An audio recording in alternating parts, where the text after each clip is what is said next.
Friends, நம்ம இன்றைக்கி பார்க்க போகிறது பைனாப்பிள் ரவா கேசரி.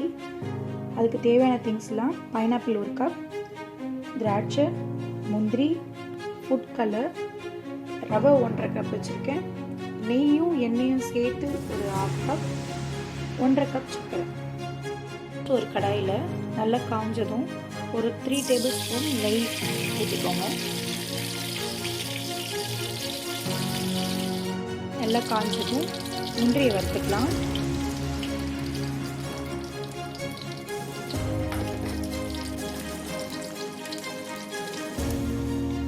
முந்திரி நல்லா வறுந்ததும் திராட்சை சேர்த்துப்போம்.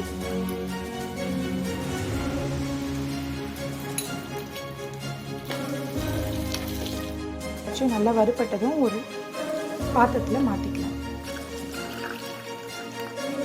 இன்னொரு பேன் காஞ்சதும் அதில் ஒரு 3 டீஸ்பூன் கீ விட்டுக்கலாம். கீ நல்லா காஞ்சதும் கட் பண்ணி வச்சுருக்க பைனாப்பிள் போட்டு வதக்கிக்கலாம்.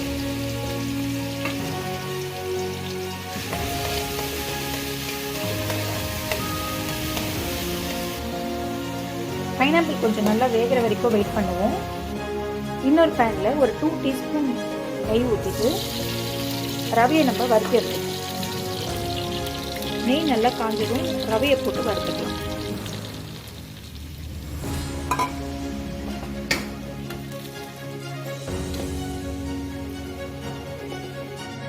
நல்லா வதங்கிடுச்சு. 1 கப் ரவைக்கு 1.5 கப் தண்ணி ஊற்றிக்கலாம். பைனாப்பிள் வேகிறதுக்கு ஒரு சிட்டிக்கு உப்பு போட்டுக்கலாம். சைட் பை சைட் இந்த ரவையும் நல்லா வறுபட்டுடுச்சு.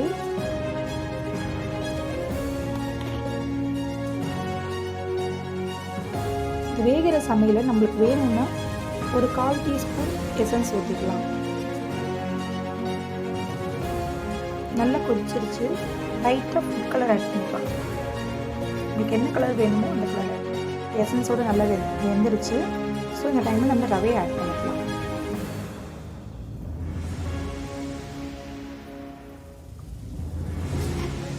ரவையை போட்டதும் ஒரு 2 மினிட்ஸ் வேக விட்டுட்டு நம்ம சுகர் ஆட் பண்ணிக்கலாம். ஒரு 2 மினிட்ஸ் நல்லா வதக்கி விட்டுட்டு ரவை நல்லா வெந்ததும் நம்ம சுகர் ஆட் பண்ணிக்கலாம்.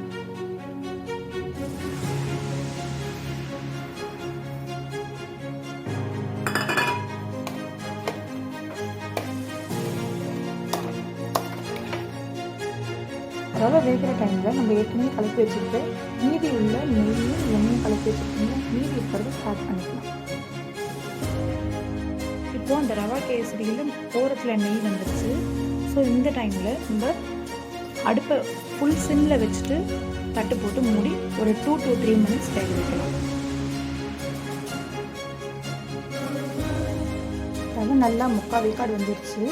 இந்த டைம் நம்ம வறுத்து வச்சுட்டு முந்திரி திராட்சையை ஆட் பண்ணி கலரிக்கலாம்.